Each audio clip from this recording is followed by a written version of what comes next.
Welcome back to the Everyday Stoic. I'm William Mulligan, and today's video is about Apatheia. What is Apatheia? Apatheia is a Greek term that loosely translates into without passion and suffering. So the Stoics valued Apatheia as a good, as a state of mind to strive towards, ultimately meaning that most Stoic practices come down to Apatheia. The work towards a virtuous life, the journey to eudaimonia, is fueled by a state of Apatheia, and the Stoics argued that this is characterized as the sage. Now, just to quickly explain, that eudaimonia can be translated to human flourishing. It's living your best life. So what is the sage? The sage in classical philosophy is someone that has attained wisdom. It can be interchangeably used to describe a virtuous person or even just a good person. Aristotle claimed that virtue was found within the golden mean between excess and deficiency. Aristotle viewed courage as a virtue, but courage in excess can lead to recklessness, and in deficiency can lead to cowardice. The Stoics believed that living virtuously provided freedoms from the passions, and this would ultimately lead to Apatheia. Apatheia is a component of the eudaimonic life.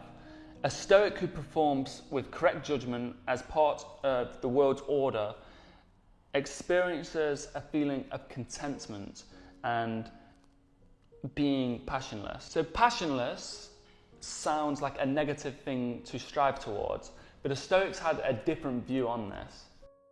So the passions can be broken down into healthy passions and unhealthy passions. So healthy passions would be discretion, willingness, and delight, and unhealthy passions would be things such as pain, fear, and craving. So passions were actually not an automatic response, they were actually a result of human judgment. So the focus is not on the automatic response, it's on the thing that comes after the automatic response, the thing that is within our control.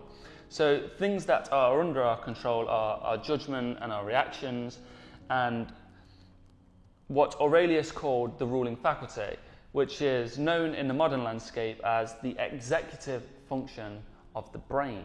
So Seneca discussed the journey to eudaimonia, stating that pain is slight if opinion has added nothing to it.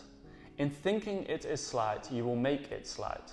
Everything depends on opinion, ambition, luxury, greed. They all hark back to opinion. It is according to opinion that we suffer.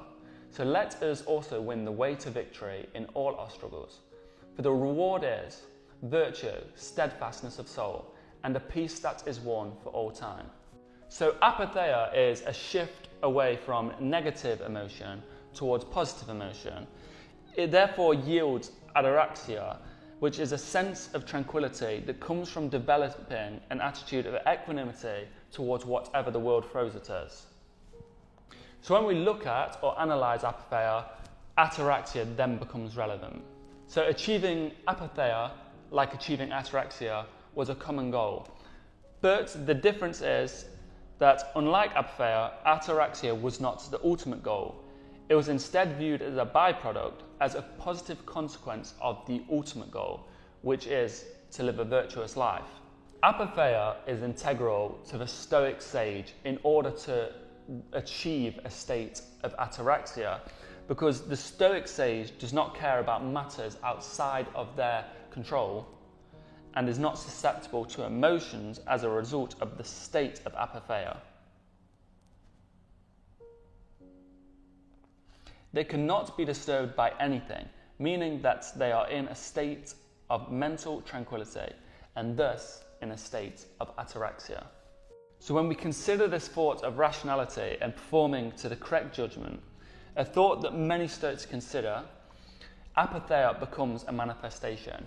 It becomes a result of our own actions. So under this context, it then links the Stoic ethics with the cosmology. So Stoic cosmology is the understanding of the way the world works and the function that it carries out. When we start to grasp the concept of Stoic cosmology, we start to understand our function in the world. So the Stoics viewed the world the same way we view a factory.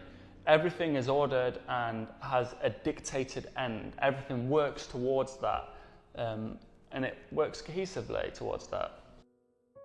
So when we start to view the world the way the Stoics viewed it, we start to understand that we have a function within the world. The goal of the Stoics to live in accordance with nature, we start to understand what that means and our place within that nature. So when we live in accordance with nature, we reach a state of apatheia. So that means that the Stoic sage is someone that lives in accordance with nature. So to sum apatheia up, it is the state of mind that is achieved by the Stoic sage when they live in accordance with nature.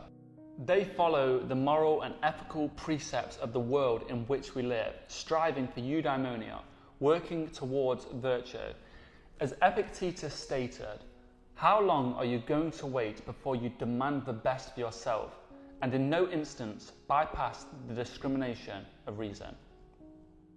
So I will just finish the video off with answering a few questions that you guys asked me on Instagram. So, when did you discover Stoicism and what were your initial thoughts? I first discovered Stoicism through the book, The Meditations. I actually didn't know it was Stoicism when I was reading the book. Someone recommended me Meditations. I read it and I thought, this is amazing. This way of living, the way this man thinks is just a great way to be. It reminded me of the If poem by Rudyard Kipling, which is my favourite poem, and I see that as a great guide to being a good person. But yeah, I read the book and didn't think much of Stoicism, but then I started looking more into the book and learning about Marcus Aurelius, who wrote the book, and it led me to Stoicism. And my initial thoughts were simplicity. I think it just showed how simple living the good life was, and it just showed simplicity in being a good person and simplicity of being happy. It really broke things down, made it simple, and that's what I love about Stoicism. So yeah, that's a really good question. Hopefully this video gave you a better understanding of the word apatheia. It's a word that frequently pops up in Stoic circles or in Stoic text, Stoic literature. If you follow a lot of Stoic Instagram pages, you might see the word apatheia written quite a lot, and I just wanted to give you that understanding, so then when you see the word pop up in a quote or in some explanation someone's given, it just gives you a better understanding of what they are referring to.